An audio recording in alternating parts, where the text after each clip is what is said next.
Thanks, Sean.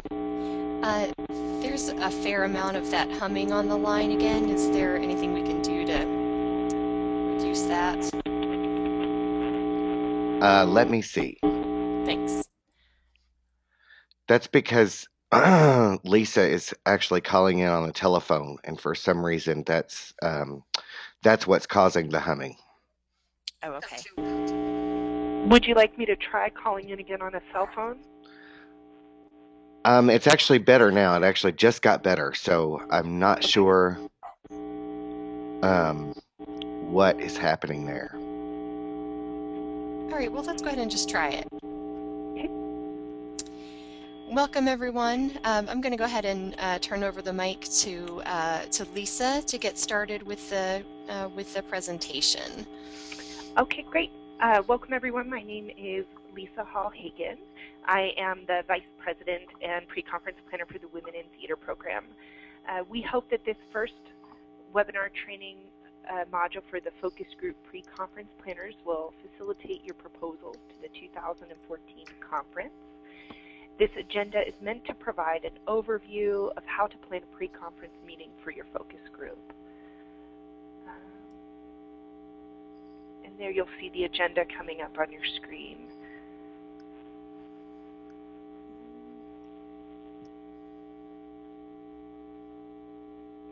Cynthia, yeah, there we go. So you'll see there kind of an overview of what we'll be looking at. So.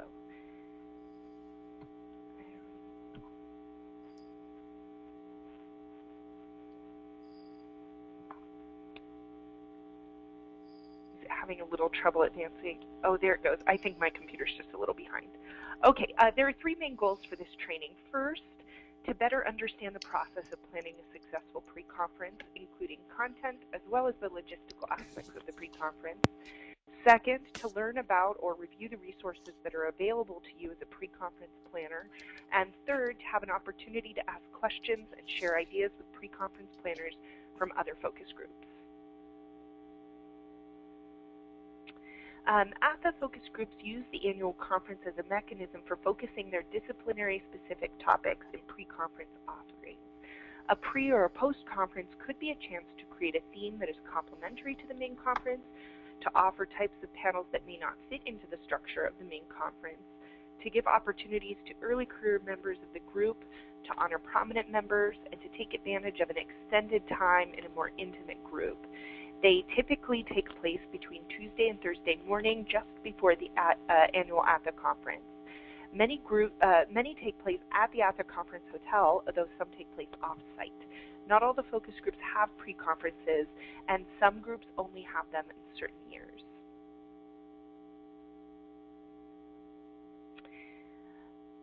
The pre- or post-conference planner varies from focus group to focus group. For some, the focus group conference planner also plans the pre-conference. In others, a separate pre-conference planner is elected or volunteers. For example, in the Women in Theater program, the incoming group president serves 2 years as vice president, and pre-conference planning is part of the vice president's duties. The president who planned the previous year's pre-conference serves as an advisor.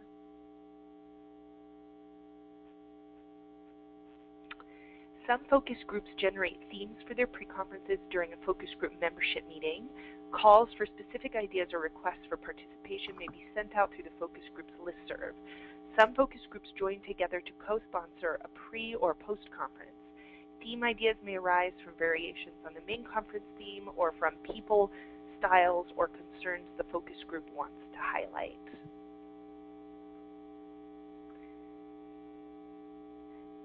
So just opening it up to any questions about those things thus far in terms of who plans it or how people come up with a theme. Are there any questions?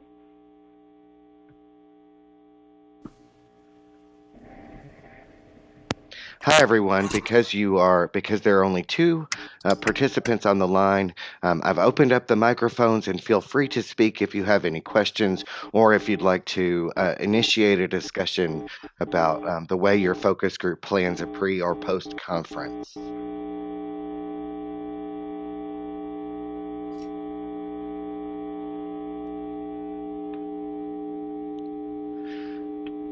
David, Lisa, and Barnaby, we have Lewis Magruder, who I believe is with the dramaturgy program, and Jonathan Shandell from the Black Theater Association on the line. Hi, guys. Hi there. Hello. Hi. Hello.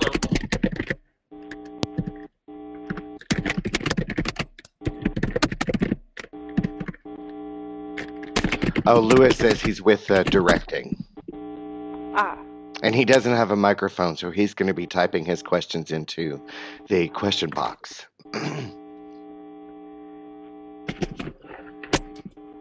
We can just go with the typed questions. We don't need a microphone. Okay, cool.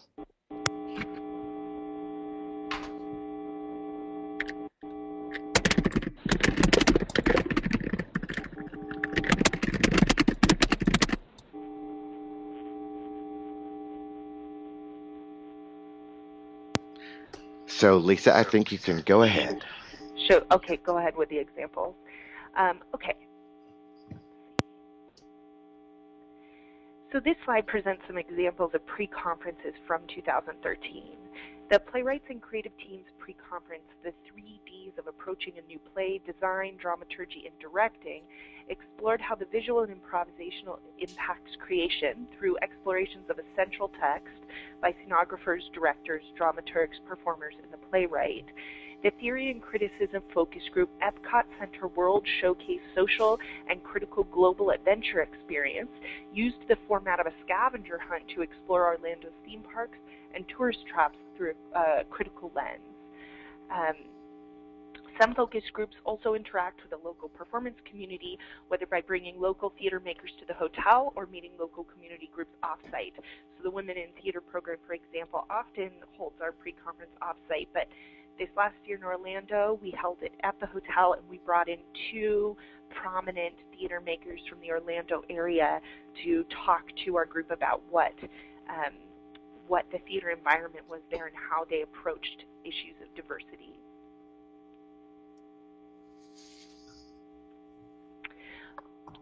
Often pre or post conferences are collaborations between focus groups or groups outside of APA. Some examples of collaborative pre-conferences from 2013 are Foreplay, a queer cabaret, which was co-sponsored by LGBTQ and WTP, and Best Practices in Teaching Beginning Acting, which was co-sponsored by the acting program and the directing program. Shared resources is one advantage of a co-sponsored pre or post-conference. There are also extra logistical details you need to consider if you're planning to have a co-sponsored pre-conference. When collaborating with other focus groups, make early personal contact with the other people planning the pre-conference and consider focusing on specific shared activities or performers. So for example, the Foreplay, the queer cabaret, the organizer contacted a few of us directly really early on, and we were able to put together something pretty great, and that was their pre-conference, the performance. And we have also shared performers with Latino group.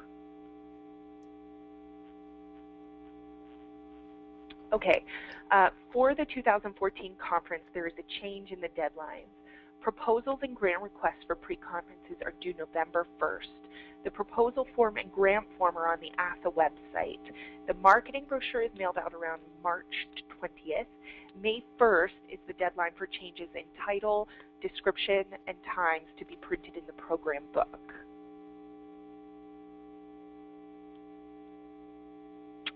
The reservation request form asks for the following pieces of information, and I think we're going to go look at that form now. Yeah, it may take just a minute for the website to load up, but we'll have it here in a minute.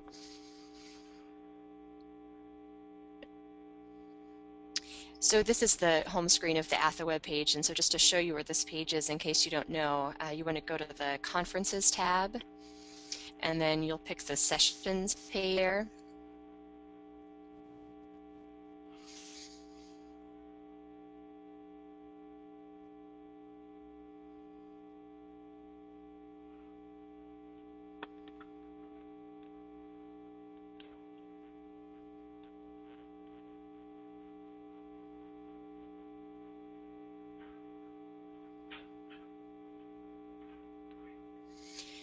And so this page, has your regular session proposals and conference grant on it, but for your pre-conference, you want these links here. So this is the reservation request form. Okay, and I see there's a request to put back the most recent slide when we have a chance to do that, and I will do that. We'll go back to that in just a second.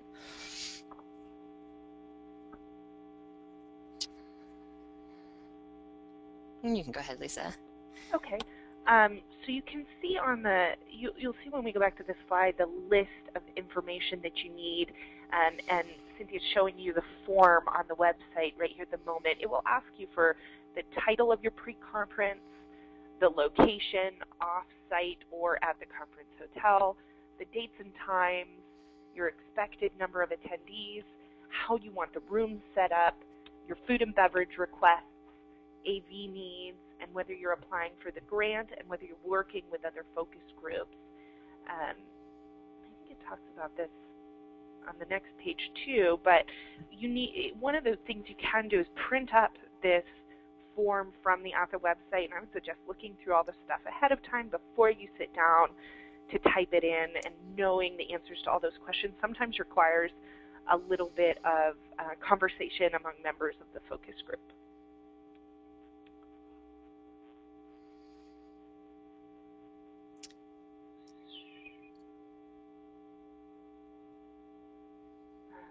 So this is related back to the things that are on that previous slide, but there are some logistical questions you'll need to have answered before you sit down to fill out the proposal form. For instance, do you need a room at the conference hotel, or is your conference off-site? You should note that ATHA carries insurance coverage for focus groups who choose to hold pre-conference events outside the conference hotel. You should know how many people you expect at the pre-conference. Again, what kind of room setup do you need? Do you need a registration table? Do you want theater-style seating or an open space in the center of the room or something else? Do you plan to show PowerPoint presentations? Do you need sound equipment? And do you want to offer coffee and tea or any other food?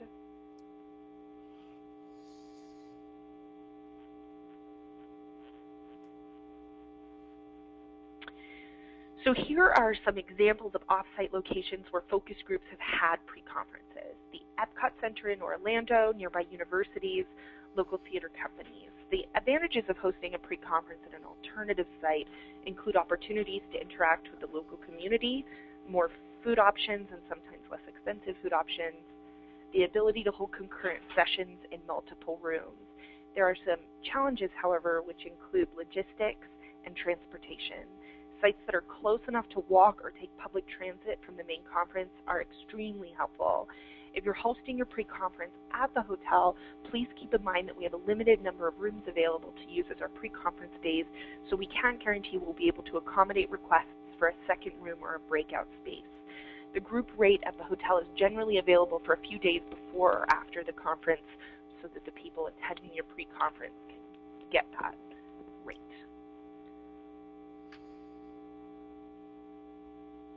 And I think, shall I hand it over to Dave to continue here? That's fine with me. Great, thank you. I'm David Jortner, and I'm the Vice President for Pre-Conference Planning for the Association for Asian Performance. For audiovisual equipment, usually it's the ATHA staff will contact you to confirm the AV requests, and they make arrangements with the AV provider for the conference. And if you need to make changes or questions, again, you need to contact ATHA and not the conference hotel. Here are the prices: the projector package, audio hookup, flip chart, CD player. I'll tell you right away that with AAP, we've actually found it financially beneficial to bring some of this ourselves. We do our own audio, for example. You can get reasonably decent and portable speakers for about $15 a set. So we invested in a couple of sets of those, and they travel with one of our VPs to the conference. food and beverage. ATHA staff will contact you to confirm catering requests, and please don't contact the hotel staff directly with questions pertaining to catering. Generally, unlike the AV equipment, the hotel doesn't usually allow you to bring in outside food and beverage. Some grant money is available to help cover the costs, and ATHA can help you find options and pricing from the hotel menu.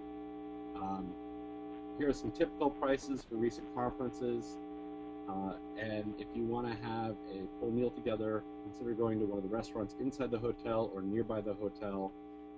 For AAP, we actually go to an Asian restaurant every year somewhere in the city that we're at and eat together. It takes a little more planning on our part, but we find that it's worth it, and in fact usually cheaper. So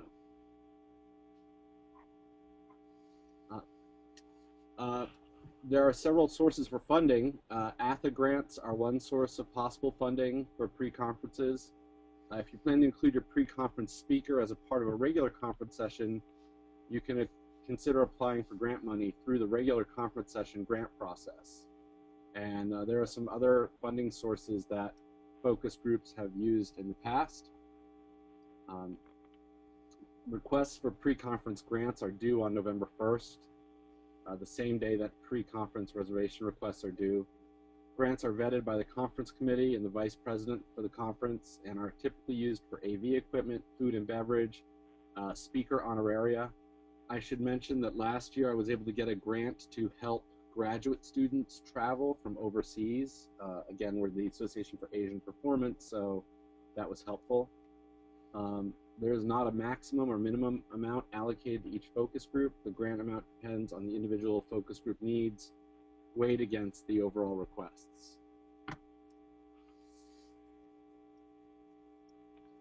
And I think we're going to go to the grant request form now. And again, much like the registration form, I've found the grant request form to be fairly straightforward. I'm waiting for it to come up. But basically, the title, contact information, days and times, the location, the rationale being the key, and the estimated registration fees, expenses by category, and then your anticipated net income or loss. So, and the only thing I would say is, as it says here, you should use whole numbers, and obviously this isn't a direct accounting form. So.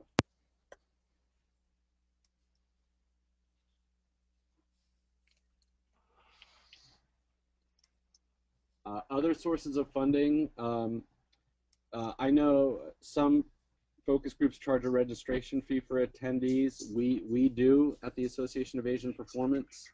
It's a minor fee. I believe it's $25 to $40 depending on status. We charge less for students, grad students.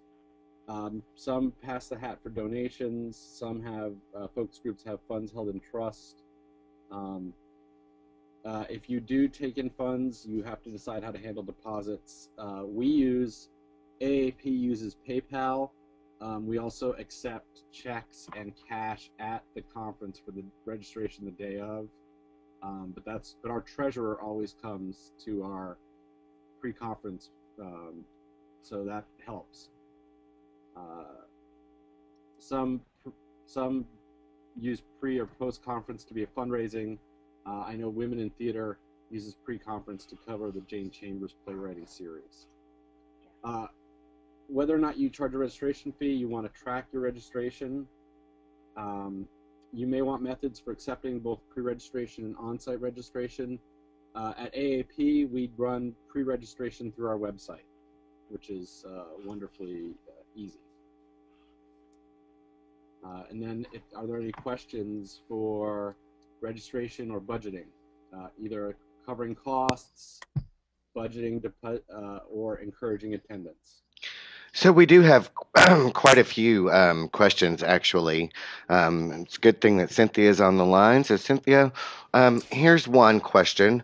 What are the guidelines for food and beverage requests? In other words, what's possible?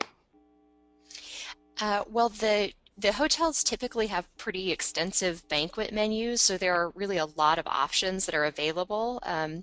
And you can always send me an email and tell me what you're thinking about, and I can take a look at the menu and give you some of the options that are out there. And I can give you an idea about pricing as well. I would say for most focus groups, typically it's the pricing that really limits what's possible. Does that answer the question? I think that does answer the question. um, Jonathan, you can let me know if it does not.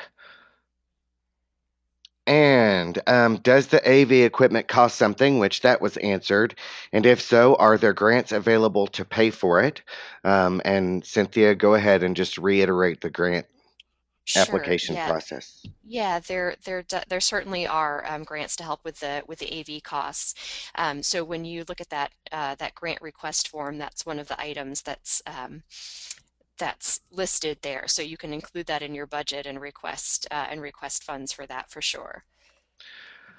And going back to Lewis's question from earlier, he didn't get it in just right before we switched to the discussion, or right before we switched out of the discussion phase. And it's when's the best time to put out a call for a pre-conference session? And I just responded to him privately, but I'd love to hear the panelists. I just responded to him that I think the best time is probably after the November 1st conference session proposal deadline. Yes, indeed. We do wait until after the deadline for the main conference, and then we usually try and wait until people have been accepted to the main conference to really do our push for organizing and when our stuff is due. So we put out a call after the main call and then accept their proposals early in the year after they've already found out about the main conference, because then people really know what they can offer, and they'll often take a panel that wasn't accepted at the main conference and bring it over to the pre-conference. And go ahead. Sorry. I'm sorry. AAP also likes to wait until after notification. Usually we have a deadline of April 1st or 15th. But that's also because I'm willing to do a very quick turnaround and let people know very quickly if they're accepted into the pre-conference or not. We find it's very beneficial, especially for grad students, to know that or junior faculty, to know that they can get 2 conferences out of an extra hotel night. Excellent. And Jonathan asks, and I know AAP or I know Lisa has experience with this at least. Can you recommend online tools for registration if our website doesn't have that capability? I believe, and our treasurer, Heidi Schmidt, might be able to answer the question more fully, but we have a PayPal set up for registration that we use, but a lot of people also register on site the day of. So PayPal for online registration. That seems to be what most of the focus groups use, actually. Yeah. We also had, just to throw something in, quite a lot of success this year with a Google Forms system. Just part of the Google Drive or Google Docs setup, you can create a form which, when people fill it out, it automatically populates a Google spreadsheet. So, and we set it up, I think, quite well this year, where the form that people had to fill out it had a link at the bottom of it directly to the PayPal where people would pay. So whereas in previous years we'd had 2 separate actions that you had to do. Like you had to register with the Google form, and then I think we used SurveyMonkey, I think, the year before that, and then you had to go to PayPal and sort of do those separately. We kind of linked them quite. Sorry about that. We have to link them this year so that it was just one kind of process that people had to go through, and it was pretty obvious how to get to PayPal from the Google form.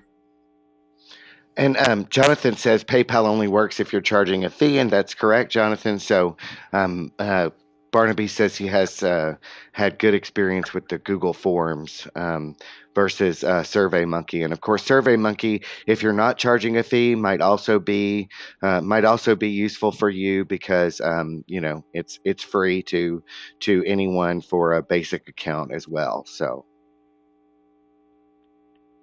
And then the other question that Jonathan had is, Cynthia, this is for you, is can a cash bar be requested at no cost, as was done with the cabaret this year? Yeah, so that is possible. There's typically a minimum that they have to make at the cash bar, in order to not charge for setting it up. But as long as you meet that minimum, that's possible. So, are there any other questions? All right, seeing none, we will move on. Okay, so we're now talking about publicizing the pre-conference. I found the best method for us is our listserv. But you can also get focus group email lists requesting from Nancy Erickson. You can post messages to the ATHA listserv. You can submit an announcement to be included in ATHA News. This newsletter comes out once a month, and you should send announcements to Sean Franklin Sewell. Many focus groups announce their upcoming pre-conference at their business meetings and other sessions during the year's conference. We do that as well. Posting to your Facebook page is another good option, or tweeting.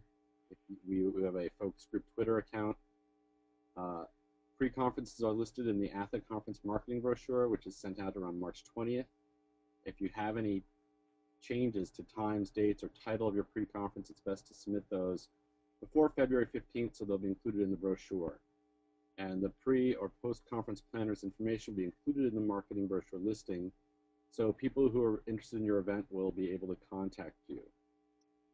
I've also found it helpful, again, with AAP, we have a little bit broader reach than most, but contacting listservs of other disciplines that might be interested. For us, that includes foreign language departments and Asian studies programs. Any other ideas that in marketing that any of the participants want to share? I know, Barnaby, you had some ideas earlier. We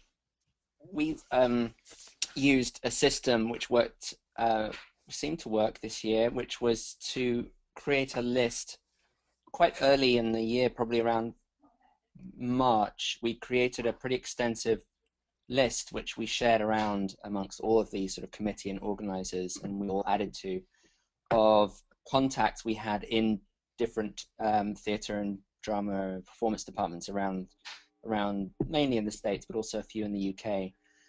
And on that spreadsheet, we sort of assigned ourselves as the person who would contact that department via colleagues or friends or whatever that we had.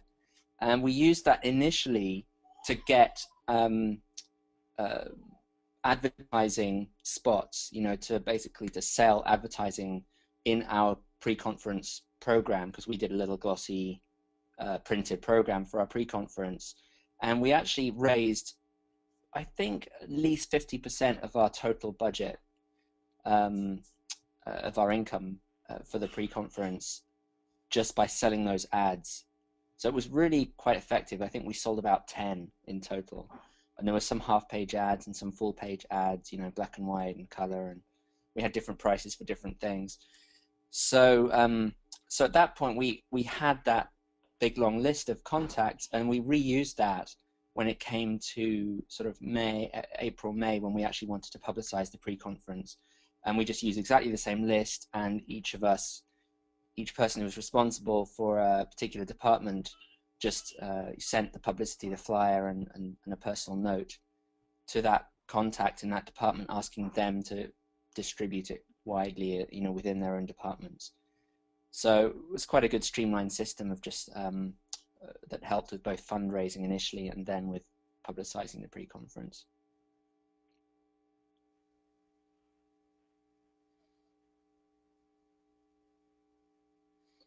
Any other thoughts, Lisa or Cynthia?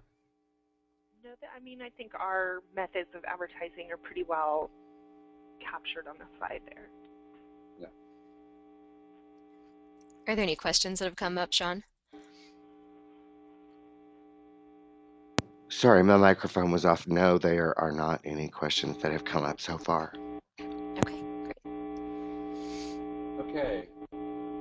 So then to sort of sum up, there are some resources that you may find helpful in planning your pre or post conference. You can use the focus group reps and conference planners listserv to communicate with other conference planners about co-sponsoring or to ask for advice.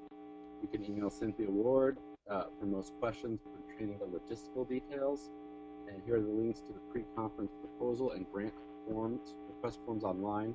The slideshow will also be posted on the ATHA webpage. And feel free, to contact, I think, certainly myself or anyone else. Yes, absolutely. If there are questions I can answer, I'd be happy to converse with anyone as well. I will add one small thing. Barnaby mentioned programs. Whether or not you do a program is, of course, entirely up to you. Last year, we did a program because several of our international scholars, their abstract had to be included in a program for them to get funding from their university, for them to travel. And Barnaby, we actually did the opposite thing. We had sold ads the year before and done a very nice program. This year, I basically talked to my university and said, can you spring the $100 or so that it's going to cost to print up the programs if we just do them black and white and very simplistically. And Baylor was kind enough to grant us that. So whether or not you do a program, that's up to you, but that is another source of another expense that you will have. Yeah, definitely. For us, it justified the expense. I think it cost about $150, something like that, to print them up, and we got, I think, over 1,000 in revenue from the ads. And for us, it was kind of essential because the pre-conference that we had planned had a high budget because we were going into one of the parks, right. And we didn't want to put that whole cost onto the participants. So I think it's a very specific sort of question. I'm getting a loud buzzing here. I don't know if it's affecting anyone else. Okay, it's going down a bit now. Yeah, so I think it's specific to your, if you don't have a very expensive pre-conference, then it might not be necessary for you to raise that kind of money, but it just happens to be for us. We sort of split the difference. We print up on matte paper, just a color trifold program. Again, for us, it was particularly also for graduate students who want or need to be listed in a program, either to get some kind of funding from their university or to include, just sort of with their materials. Yeah, for us it was a 20-page program that included not only the conference schedule, but also all of our ATHA panels. We put those in our pre-conference program, and then, like I said, in order to facilitate our international scholars, we put in the abstracts for every paper, which most of our folks like. But again, it's really up to you. I don't know if this is sort of if there's sort of time for this. Sort of towards the end of the webinar, but I just had a sort of interesting experience to relate, and a question really, and I think this might be quite helpful for people who are thinking of or are planning pre-conferences. And it does have to do with this issue of income and money in general for the pre-conferences and how it's managed. One of the kind of big hiccups that we came up against as we were looking at this issue of selling ads to departments was that a lot of departments wouldn't pay us, weren't able to pay us through their universities, since we weren't tax registered. And you know, we're not. I'm talking in case you don't know about the performance studies focus group, and you know, we have not registered as a non-profit or as any kind of company. So we don't have a tax tax ID or registration, and so without that, these departments just couldn't pay us, you know, as an entity. And we did not want to go through the whole process of becoming a non-profit. So we ended up, and this is rather sort of symptomatic of the problem in general of not being a sort of a formal entity when we're organizing these pre-conferences. We ended up having to, basically the treasurer, Lindsay, had to use her own tax status and tax ID and her own bank account and get paid for those ads directly to her. And she's going to have to sort of, process that through her own tax returns. So obviously that's not really an ideal scenario, that one person has to kind of deal with that. I think one solution we're looking into for next year is the idea that we actually get a department somewhere to kind of back us as the focus group, you know, to sort of process all that stuff for us, to represent us, as it were. But I suppose I had a general question for others if they'd experienced something like that, and also Cynthia, you know, whether from Atha's perspective there was any solution or advice being proposed. So let me just Cynthia, let me go ahead on this Sure. one. So this has been an ongoing concern that the leadership is aware of. Um, we're working on trying to address it without creating a situation where we have 23 different accounting um, or sub accounts, basically. Barnaby, I think that in the meantime, while the leadership works on this issue, because actually the focus group, actually at the focus group meetings, the performance studies focus group chair or representative brought it up. So while we're working on sort of a solution to this issue, I think that your idea, and this is often what happens with other focus groups, is that they find a department um, that would hold their that has the ability to hold their money. Some universities offer that. It's getting less and less. It's getting to be less and less of a possibility. But just to know that we are sort of working on that, so that we are aware of the problems that we're aware of the problems that it causes in terms of taxes and that sort of thing for individuals who have to take on that responsibility. I will say that AAP, in my recollection, we are tax exempt, and that was set up several years ago. It does mean more work for our treasurer, Yeah. but it does facilitate things like we are able to accept charitable donations, amongst other, you know. So Right. it has balanced out, but this, of course, is a So you have a completely different conversation. Go ahead, Barnaby. yeah. So you have non-profit status. Yes, I Yeah. believe we do. Yeah. You do. So the Association for both the Association for Asian Performance, which affiliated with ATHE after ATHE had already become its own nonprofit. And they had separately incorporated before they affiliated. And the Women in Theater program, which also was separately incorporated before ATHE came into existence. So that's and other groups such as the Voice and Speech Trainers Association, the uh, American Theater and Drama Society, ATME, other groups like that are also separately incorporated and have separate dues structures and that sort of thing. For a focus group like performance studies or theater history or theory and criticism or those things, it might be more difficult because they are not also a separate association.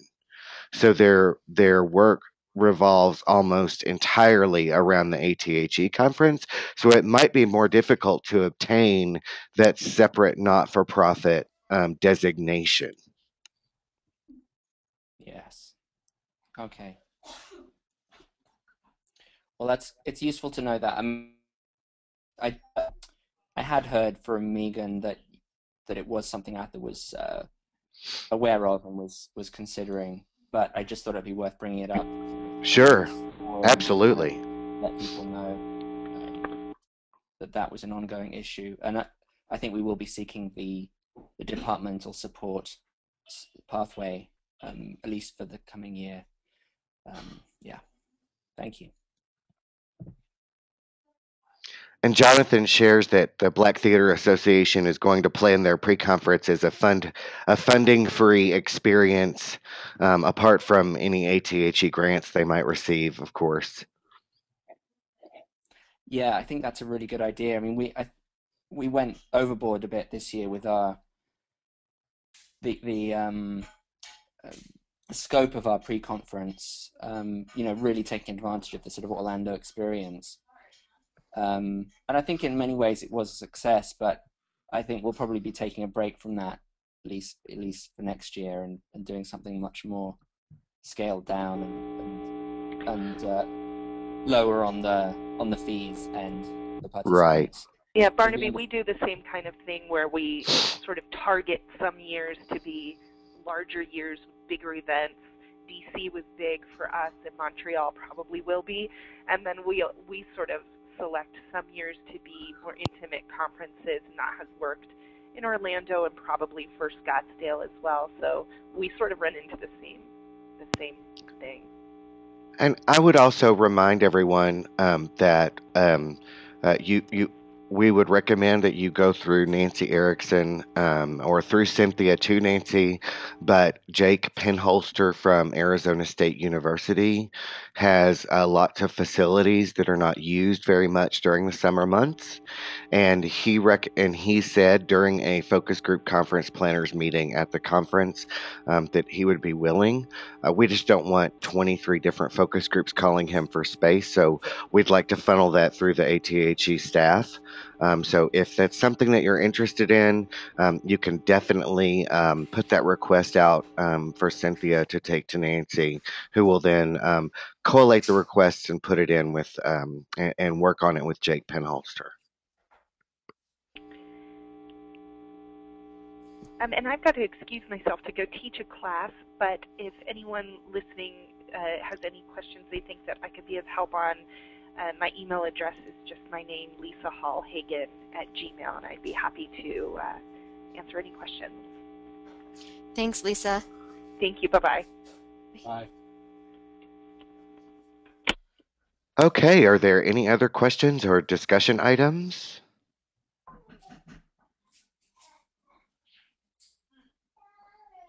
And Cynthia, I'm not seeing any. Okay, great.